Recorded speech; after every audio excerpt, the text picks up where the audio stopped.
मुकुल और जूही दोनों सावित्री कॉलेज में पढ़ते थे। उनके घर एक दूसरे से सटे हुए थे। दोनों ही हम उम्र थे और साथ साथ खेलकर बड़े हुए थे।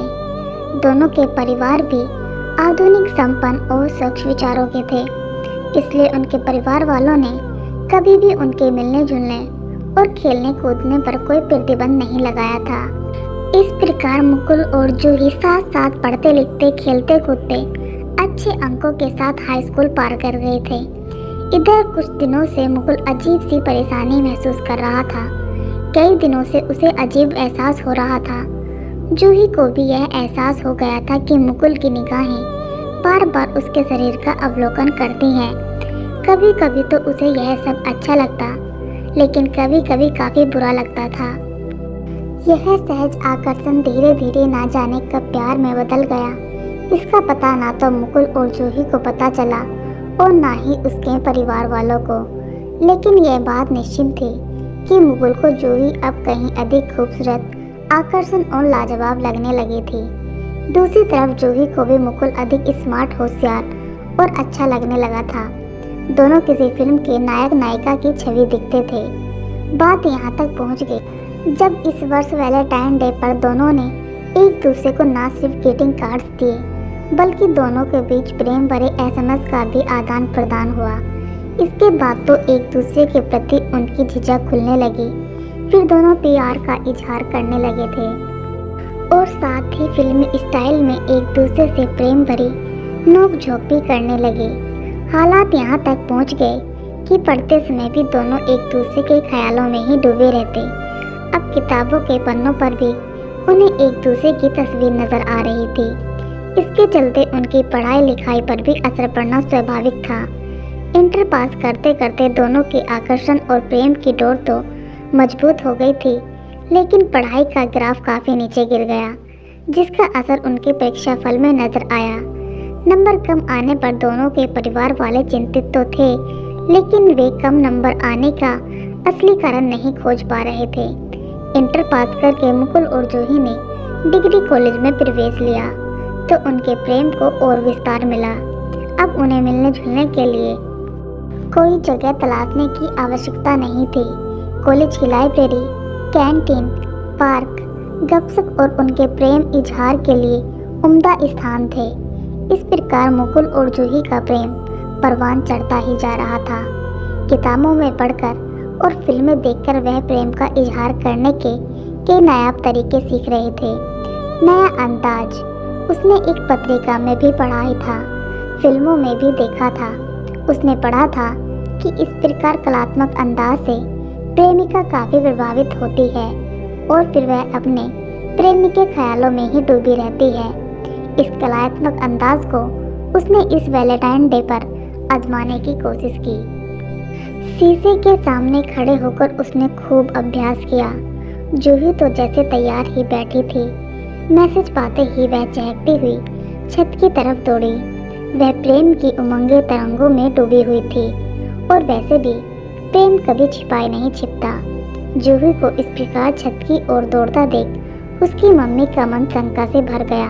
वह सोचने लगी, इतनी सुबह जूही को छत पर क्या काम पड़ गया?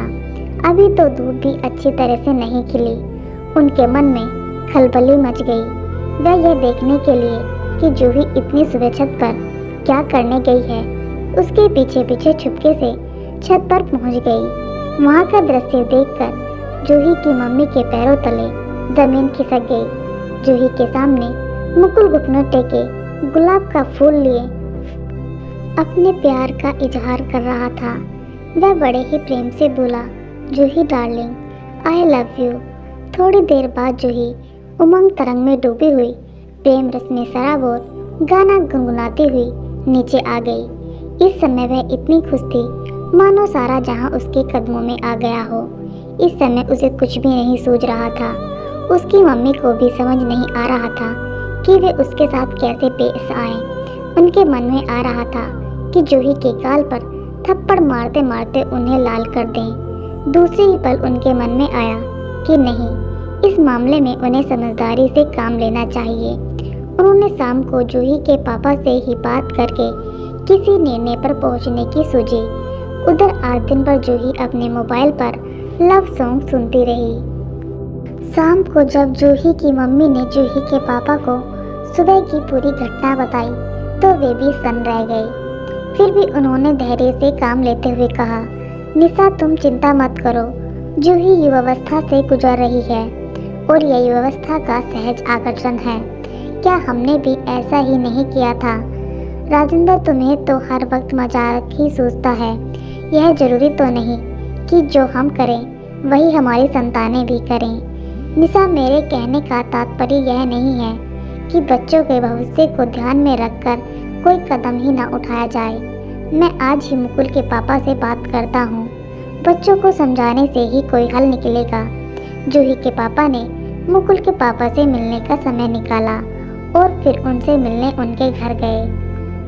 फिर दोनों ने मुकुल और जूही के प्रेम व्यवहार और उनके भविष्य पर चर्चा की, जिससे वे दोनों कहीं गलत रास्ते पर न चल पड़े। दोनों ने बातों ही बातों में मुकुल और जूही को सही मार्ग पर आगे बढ़ाने की योजना और नीति बना ली थी। अब एक दिन मुकुल के पापा ने सही अवसर पाकर मुकुल को अपने पास बुलाया और उससे इस प्रकार बातें शुरू की जैसे उन्हें और उसके और जूही के बीच पनप रहे प्रेम संबंध के बारे में कुछ पता ही ना हो। उन्होंने बड़े प्यार से मुकुल से पूछा, बेटा मुकुल, आजकल तुम खोए खोए से रहते हो। इस बार तुम्हारे नंबर भी तुम्हारी योग्यता और क्षमता के अनुरूप नहीं आए। आखिर क्या समस्या है बेटा? मुकुल के पास इसका कोई सटीक उत्तर नहीं था। मुझे तो ऐसा लग रहा है कि तुम अपना ध्यान पढ़ाई में सही से नहीं लगा पा रहे हो। कोई इश्क विश्क का मामला तो नहीं है? यह सुनते ही मुकुल को करंट सा लगा। उसके मुंह से तुरंत निकला, नहीं पापा, ऐसी कोई बात नहीं। लेकिन मुकुल अभी भी कुछ बताने में झिझक रहा था। उसके पापा उसके चेहरे को देखकर समझ गए कि उसके मन में कुछ है जिसे वे बताने से झिझक रहा है। तब उन्होंने उसे बड़े प्यार से कहा कि बेटा, तुम्हारे सपनों को पूरा करने में सबसे बड़ा मददगार मैं ही हो सकता हूँ। बताओ बेटा, क्या बात है?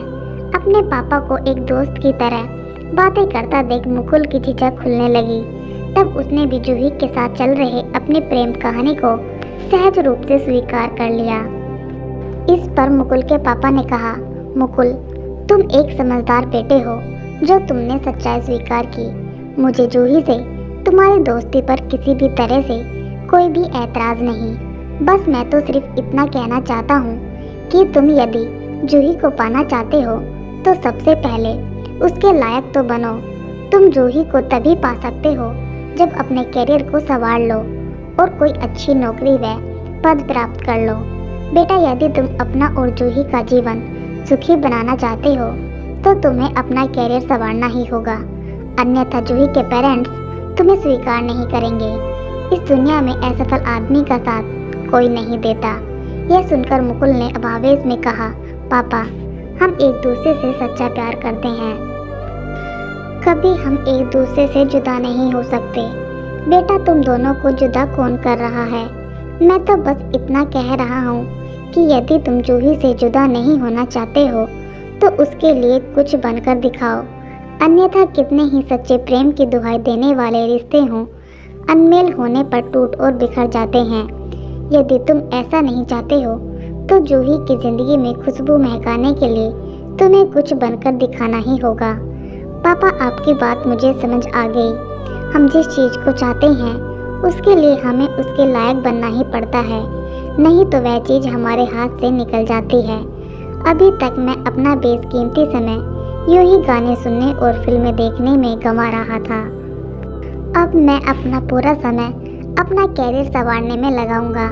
मुझे अपने प्यार के काबिल बनना है। शाबाश बेटा, अपने इस जज्बे को कायम रखो।